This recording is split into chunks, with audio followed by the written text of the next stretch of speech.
You may now begin your presentation. Greetings from John Brown University. We're excited to be here in St. Louis.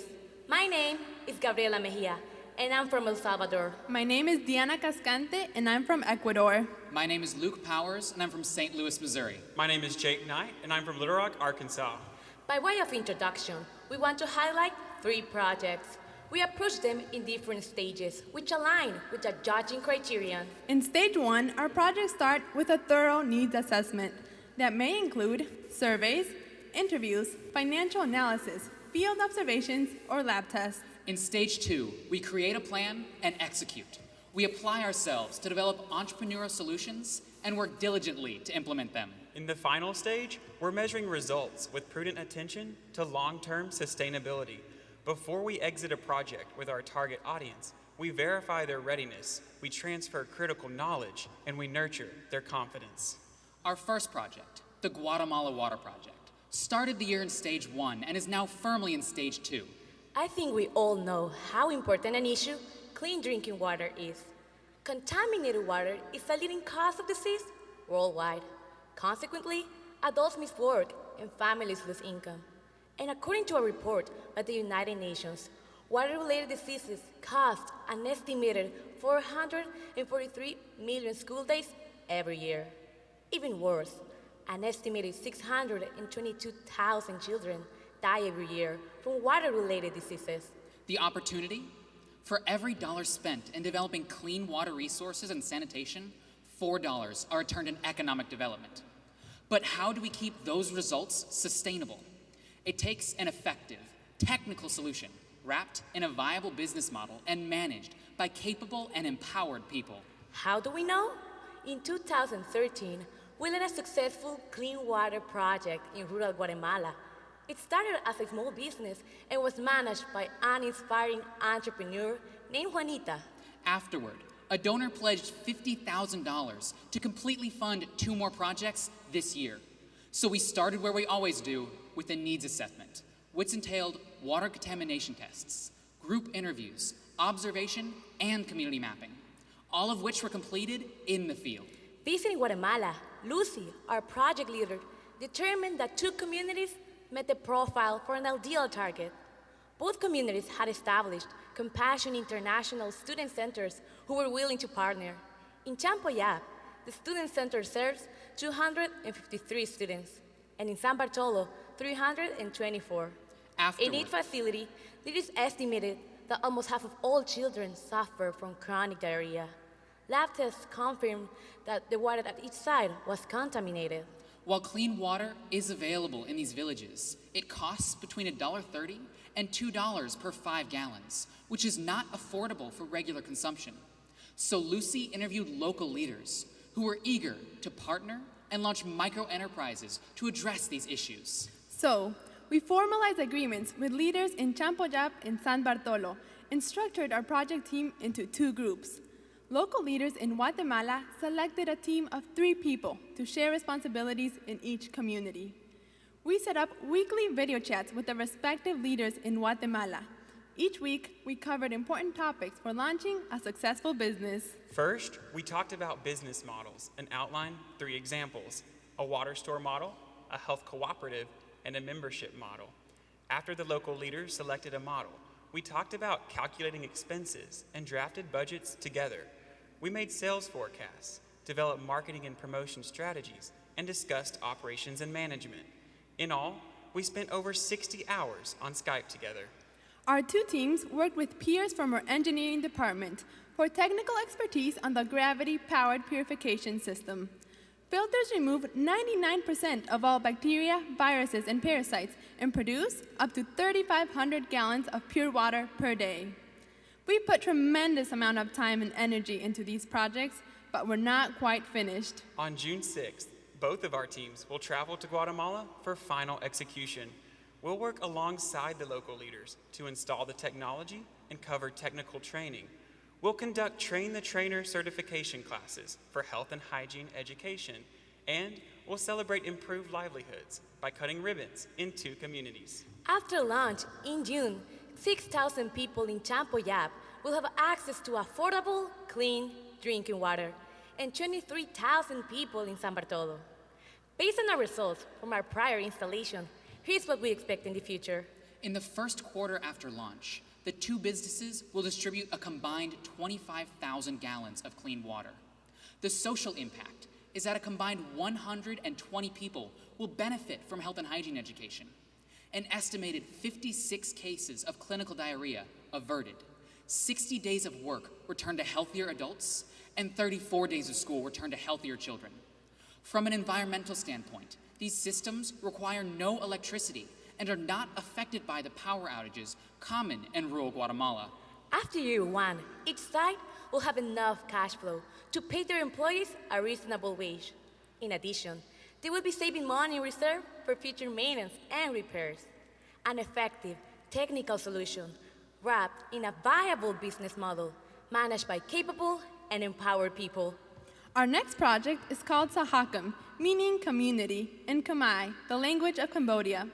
Sahakam started the year in stage 2 and remains in stage 2.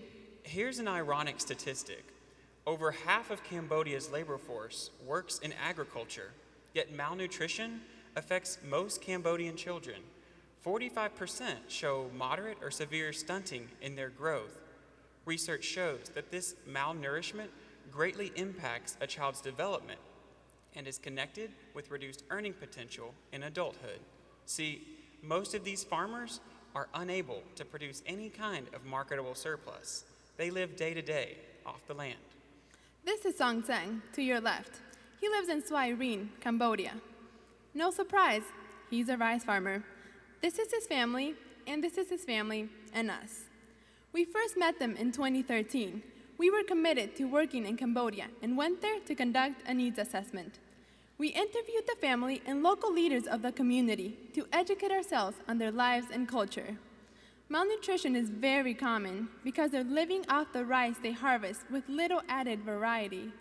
In addition, harvesting rice is extremely labor-intensive and happens only twice a year. Song and members of the community work very hard for about 6 months and earn $2 to $3 a day. The remaining months of the year, Song finds random carpentry jobs and collects coconut juice from palm trees. So last year, we worked with engineering and chemistry students who developed an aquaponics greenhouse prototype on our campus. Aquaponics is one of the most sustainable forms of agriculture. Fish waste fertilizes plant life. As the roots of the plant absorb that fertilizer, the water is cleaned and returned to the fish tank. It grows produce rapidly, but only uses 2% of the water required in traditional agriculture. And it's maintained for the cost of fish food. This year, we reached an important milestone. We returned to Cambodia and implemented the aquaponics system on the Sen family's property. We spent the week in Soi Rien, slept on mats under mosquito nets, and ate rice and pork every meal. We constructed the greenhouse with Song and trained him in all technical aspects of growing with aquaponics.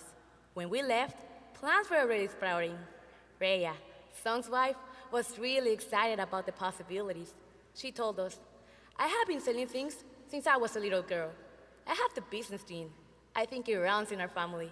If it's successful, I really want to expand it to bring in different varieties of crops or flowers. I am so thankful for everyone who's willing to come and teach us about the system." Only weeks later, the harvest was a great success. Although the same family ate most of the produce, they were able to sell a small portion for about $7.50. Unfortunately, during the second growing cycle, worms got into the system and ate many of the crops. Through ongoing conversations with Song, we are confident we now know where the worms have come from and how to resolve the issue. Going forward, our two priorities are to enable the Sen family to make appropriate worm-proofing modifications and to acquire even more advanced aquaponics training for them in the capital city. Despite the worms, the Sen family continues to harvest crops. In recent weeks, they shared that they're in great health and continue to eat veggies every day. From their last harvest, they sold about 9 pounds of veggies. Since installation, they estimate they have harvested over 65 pounds of veggies and herbs. Song has an entrepreneurial vision of becoming a produce wholesaler to vendors in neighboring villages. At full capacity, His new greenhouse will yield 220 pounds of produce every 4 to 6 weeks. Those vegetables can be sold for an estimated $75. That's equivalent to the income of a full-time farmer during the same 4 to 6 week period. This model is replicable in other areas, and we're working to develop a manual which covers both business and technical concepts to help facilitate the growth and expansion of aquaponic farming in rural Cambodia. Our third project, Shredify, started the year in stage 2 and is currently in stage 3. The U.S. Department of Labor says that the unemployment rate for adults with disabilities is twice the rate of those without disabilities. Furthermore, an Easter Seals study reports that nearly 7 in 10 adults with disabilities are living at home with their parents. Many live in isolation from society and lack a sense of purpose. Research also shows that the parents of adult children with disabilities are fearful and concerned about their child's future.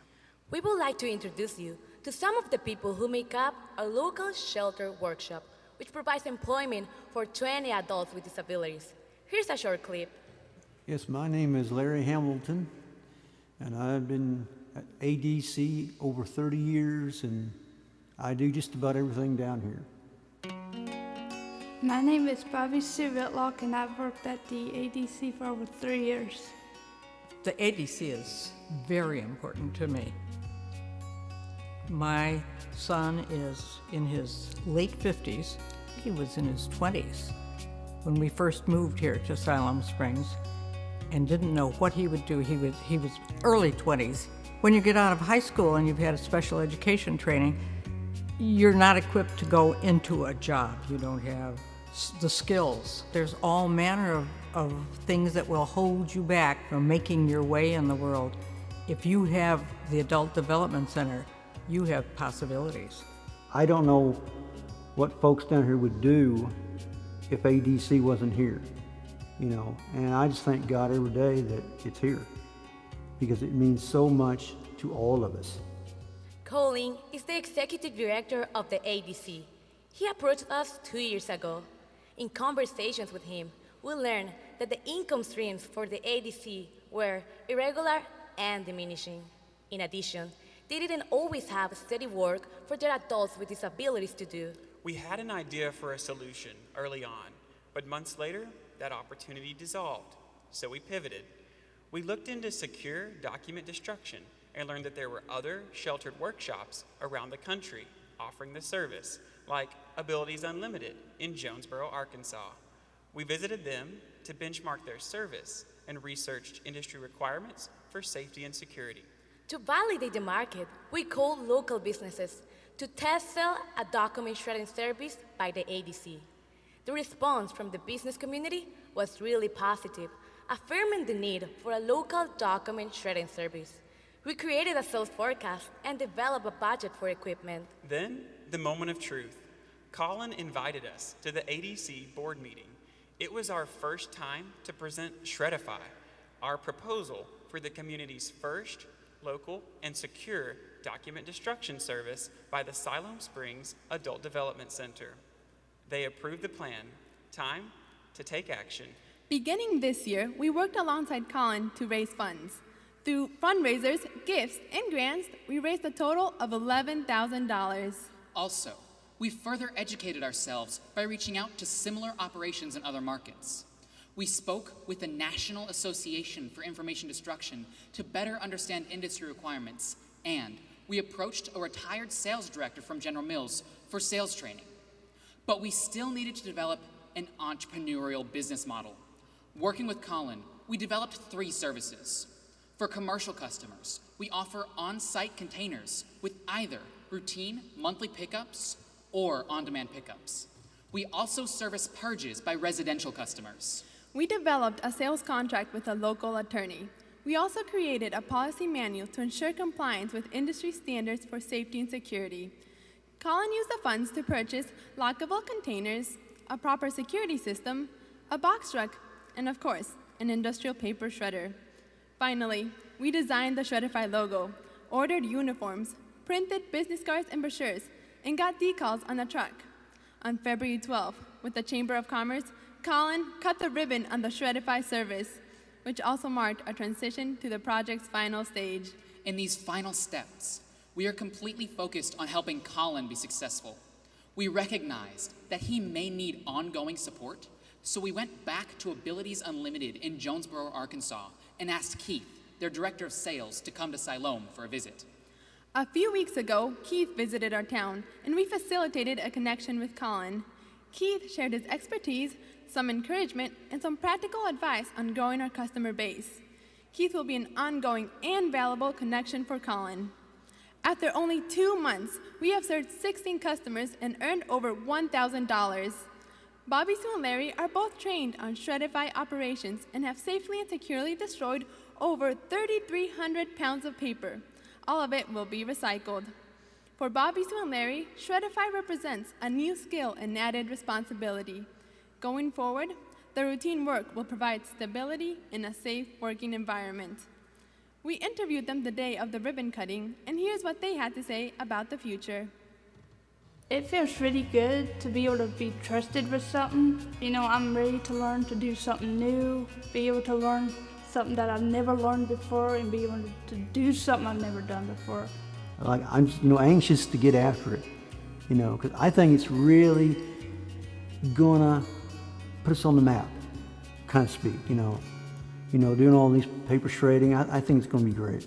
All I can say is I love my job, and I love working with the people I work with, because the environment is the best environment that I could be in, because, it's a safe place to work.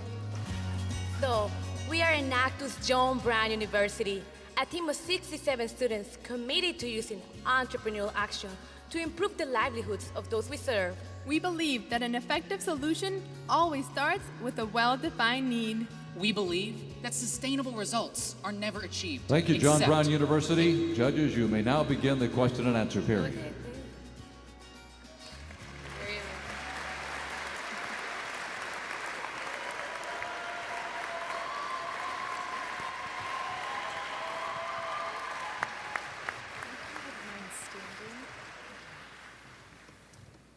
I noticed in your annual report that the World Trade Expo accounted for about 15% of your hours invested and about 80% of your direct impacts. So I'm wondering why you didn't select that project to talk about. Sure, I can explain that a little bit. The World Trade Expo is a youth entrepreneurship event that we host every year. It's one of our legacy projects. It's been going on for several years, and we work with middle school students in the Northwest Arkansas region, inviting them to our campus where we host a business plan competition, and they create their own products, and then this year they were able to sell those products at the Sam's Club headquarters at the beginning of this year. We didn't choose that project, one, because it is a legacy project, but also because it doesn't fit the criterion as strongly as the projects that we presented today. For my own benefit, I'd like to have you clarify the Guatemala water project. Am I to understand that the purifiers have not been installed yet and no direct impacts have actually happened at this point? In Guatemala, we're doing the final implementation this summer. However, the direct impact on the annual report is for the leadership that we've been working with all year long. And then after the summer, we're expecting over 2,000 people directly impacted. Hi, great projects. On the water thing, I think that's wonderful. How is there a return on investment or the entrepreneurial spirit on that? It seems like they're expensive, and if you deliver that water, how can we bring it to other villages? And then part two is in the Sahakayam, Cambodia, the same with the aquaponic. I mean, how can there be a return on investment on that, or an entrepreneurial thing so other families can also get more food? It seems like it's a high infrastructure. So I'll speak on the Guatemala water project. And it is an expensive program. However, we really believe in the sustainability of the project. That's why we chose a more expensive purification system. And as far as the return on investment for the entrepreneurial spirit of the people, we're really building a program that they can run and that they're owners for. We've worked with them all year long, and they're the ones who are running it, and they're the entrepreneurial spirit behind these businesses. For the Cambodia project, the implementation cost us about $1,000 to install the system, And our club funded all of that for the community in Cambodia, but we've facilitated a connection with a banker in Cambodia who has agreed to offer micro loans to any families who want to install this system in the future.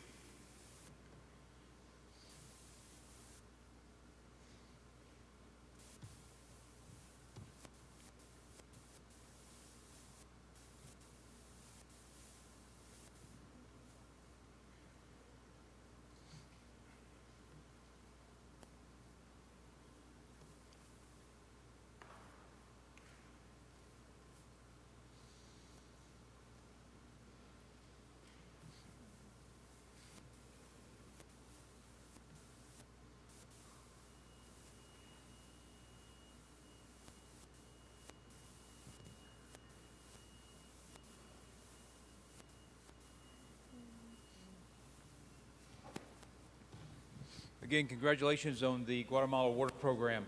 I'm just a little bit curious about the funding, because obviously it's an expensive program to implement, but I would like to just learn a little bit more about how you're funding the program.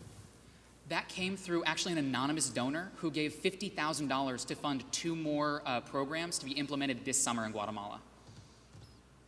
So the money was split between the 2 communities. It was $25,000 to each community, and that covers the cost of the system, and it covers future maintenance and repairs that the communities may run into.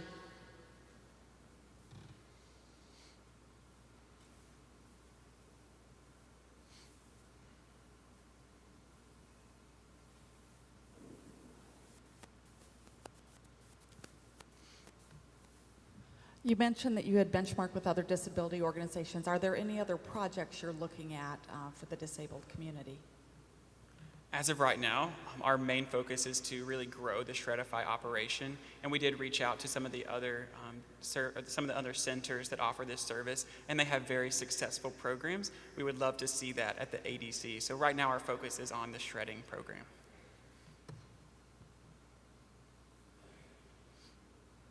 The question and answer time has expired. Judges, please join me in thanking the John Brown University Enactus team.